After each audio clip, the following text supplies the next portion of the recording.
Catherine, do you look at the building first to know it's empty and then just jump up and you're shocked with what you see?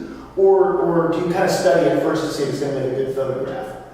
Well, I actually start by walking down the street because I always have my camera with me, and by walking down the street you actually get a better idea of how many stores per block are empty. Oh, yeah. And then after I walk past them again, and then I look inside, and the ones that have the right look, that a lot of them that have windows in the back, so there's light coming through, it's got an interesting way of showing the emptiness.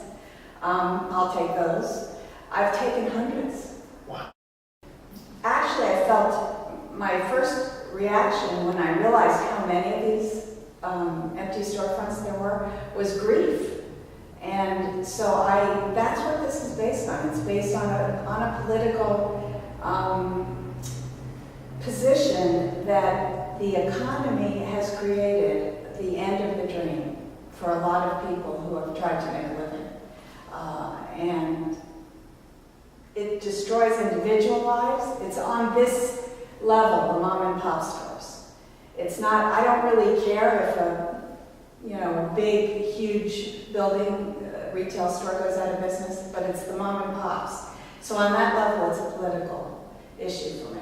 I mean, it's tied to the economy, it's tied to the inequality of opportunity and economic democracy. The shrinking of the middle class relative to corporate big box stores as opposed to mom and pop storefronts, as you depict here. So this series, you're only working with commercial property. Yes. Relative to showing how the squeeze on the smaller stores has actually manifested. Yes. And now, do you have a lot of sympathy relative to the property owners? Are you familiar with who owns these properties? That's a good question. I didn't think about them as much because I associate them as with being landlords, and I'm a renter. So there's a little bit of a dichotomy there, but I think my sympathies lie more with the people who've leased these stores and with big hopes of making their dream come true, and they had to leave. And I can just empathize. I can imagine what that's like.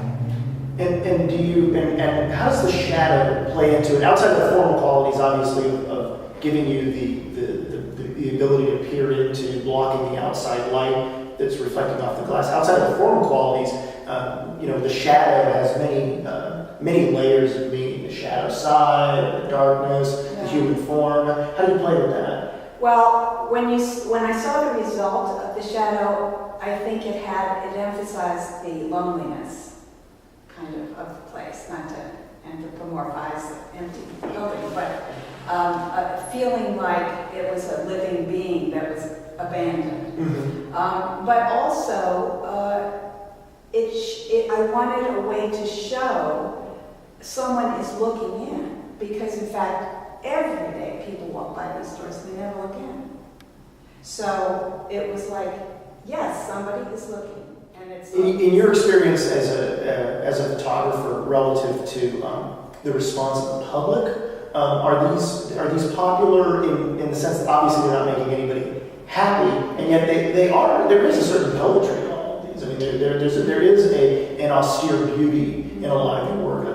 That was what attracted me to it first and foremost. But is that the response you get from people? Yes, the people who have seen these images, they call them beautiful, they call them moving, they do respond to the aesthetic qualities. I mean, even in spite of, if they don't know what the concept is for the pieces. For example, they may not know in every case where they see them. But I do think it's important, it's always been important for me to do the two things, to have something that works aesthetically and that has something to do with my own point of view.